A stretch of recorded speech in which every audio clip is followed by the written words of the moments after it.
ఎవరిది విధ్వంసం ఇప్పుడు ప్రజలు చెప్పాలి. ఎందుకనంటే మన రిషికొండ బీచ్కి అంతర్జాతీయ గుర్తింపు లభించింది. దానికి బ్లూ ఫ్లాగ్ లభించింది. అయితే ఇప్పుడు ఆ బ్లూ ఫ్లాగ్ని ఈ ప్రభుత్వం అధికారంలోకి వచ్చాక తొలగించారు. రాష్ట్రంలో బ్లూ ఫ్లాగ్ గుర్తింపు పొందిన ఏకైక బీచ్గా ఉన్నటువంటి విశాఖలోని రిషికొండకి పేరుంది. అంతటి ప్రాధాన్యమైన గుర్తింపు ఇప్పుడు తాత్కాలికంగా రద్దయింది. దీంతో తీరంలోని జెండాలను పర్యాటక శాఖ అధికారులు శనివారం కిందకి దించేశారు. రిషికొండ దగ్గర 600 మీటర్ల తీర ప్రాంతాన్ని బ్లూ ఫ్లాగ్ బీచ్గా 2020లో ధృవీకరించారు.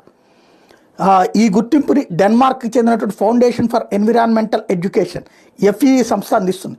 కొంతకాలంగా బీచ్లోకి కుక్కలు రావడం, సీసీ కెమెరాలు పనిచేయకపోవడం, వ్యర్థాలు పెరిగిపోవడం, నడక మార్గాలు దెబ్బతినడం వంటివి చోటు చేసుకున్నాయి. టాయిలెట్స్, దుస్తులు మార్చుకునే గదులు పాడైపోయినాయి. నిర్వహణ అధ్వానంగా ఉంది. ఈ చిత్రాలతో కొందరు డెన్మార్క్ సంస్థకి లాస్ట్ మంత్ 13ని ఫిర్యాదు చేశారు.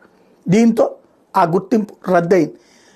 వాస్తవానికి ఇది దీంట్లో 2020 నుంచి దీన్ని మళ్ళీ కవర్ చేసుకొచ్చేటట్టు 2018లో తెలుగుదేశం ప్రభుత్వం 7 కోట్ల రూపాయలు ఖర్చు పెడితే కేంద్ర ప్రభుత్వ నిధులతో తీరంలో మౌలిక వసతులు కల్పిస్తే ఆ పనులను చేసిన సంస్థే కొద్ది రోజులు నిర్వహణ చేపట్టిన తర్వాత చాలా కాలం ఏపీ పర్యాటక అభివృద్ధి సంస్థ బీచ్ నిర్వహించింది.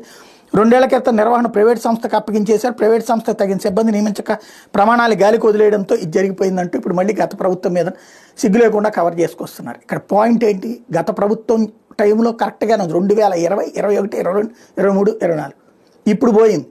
ఇప్పుడు పోయితే ఈ ప్రభుత్వం కాదు, ఇది కూడా గత ప్రభుత్వపు చేతకాంతనం అని చెప్పుకొచ్చాడట.